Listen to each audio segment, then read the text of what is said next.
भाई, एक प्रॉब्लम हो गई है। ऊपर सिर्फ 2 बेडरूम्स हैं। तो ठीक है, एक कमरे में हम लड़कियां सो जाते हैं और दूसरे में तुम सब इंतजाम कर लो, ठीक है? चलो आ जाओ।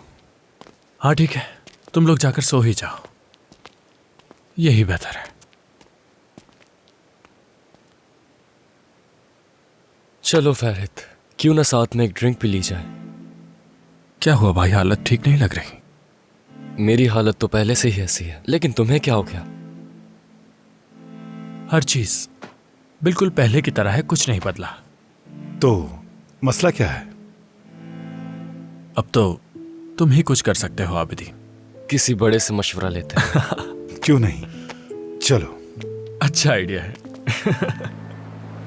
Bir ay doğar ilk akşamdan geceden, neydem neydem geceden. Şavkı vurur pencereden, bacadan.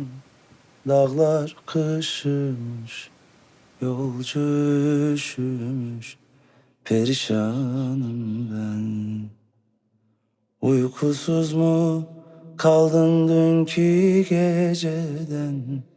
Neydem neydem geceden. Uyan uyan yar sinene, sar beni. Dağlar kışımış, yolcu üşümüş, perişanım ben.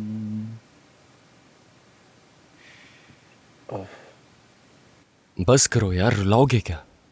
हाँ फहरित, वाकई आबिदी, तुमने तो दिल ही जीत लिया मेरा। कमाल है। ओह खैर, ड्रिंक भी खत्म हो गई। ओह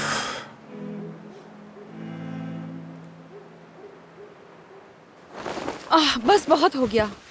अगर वो लोग ड्रिंक करेंगे तो हम भी करेंगे। हाँ, जबरदस्त आइडिया है। सहरान, मुझे नहीं पीनी चाहिए। आपा, यहाँ कुछ नहीं होगा, ठीक है? इस वक्त आपको संभालने वाली मैं हूँ। मैं रखूंगी आपका ख्याल। इस बार मैं कह रही हूँ आपसे, चले शर्माए मत। अच्छा ठीक है। जबरदस्त। तो ऐसा करती हूँ, मैं फौरन लेकर आती हूँ ड्रिंक्स।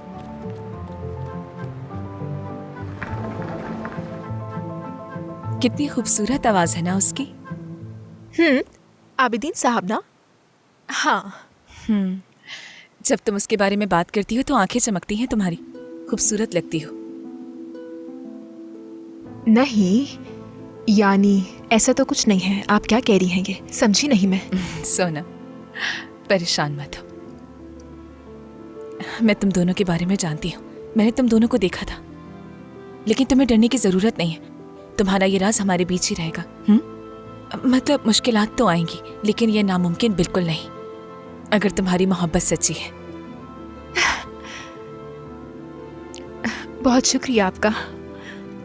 यानी आप पहली हैं जिसको पता चला है। क्या पता चला है? मतलब फौद के इरादों के बारे में उसके कहने से पहले ही पता चल गया था मुझे। शादी से पहले की बातें कर रहे थे हम। मुझे बस एक बात जाननी है आपसे। आपको पहली बार मोहब्बत कब हुई थी? कब ये एहसास हुआ कि आप किसी से मोहब्बत करती हैं? क्या इसका जवाब है? इसका कोई जवाब नहीं मेरे पास, लेकिन मैं जानती थी। मेरे ख्याल में उस वक्त फौद के एतमाद ने खींच लिया था मुझे अपनी तरफ। उसने मुझे सोचने पर मजबूर कर दिया था कि ये मुझे कभी मायूस नहीं करेगा। तो क्या उन्होंने मायूस किया? अगर मैं नहीं जाऊंगी तो वो भी नहीं जाएगा। हमेशा ऐसा ही हुआ है, इसीलिए इस बार पहले मुझे जाना पड़ा। क्या हो अगर वो भी आप पर भरोसा करता हो, तो क्या आपको उसके लिए बुरा नहीं लगेगा? मेरे लिए भरोसा सबसे अहम है। उसने मुझसे कहा कि वो उस घर में नाखुश है, तो हमारे पास और क्या इंतखाब बचा है सिवाय अलहदा होने के। लेकिन उन्होंने कहा कि वो उस घर में नाखुश हैं फौद साहब। उन्होंने ये नहीं कहा कि वो आपके साथ खुश नहीं। असल बात तो यह है कि उन्होंने उस घर में नाखुश होने के बावजूद भी आपके साथ रहने का इंतखाब किया। ये क्यों नहीं सोच रहे आप? क्या बात है आबिदीन, क्या कमाल की बात की है तुमने। खुश रहो तुम। इसका मतलब उसकी नाखुशी की वजह मैं नहीं हूं, है ना? मेरे ख्याल में तो नहीं। हाँ, ऐसे ही लगता है। अच्छा लगा सुन के। चीयर्स।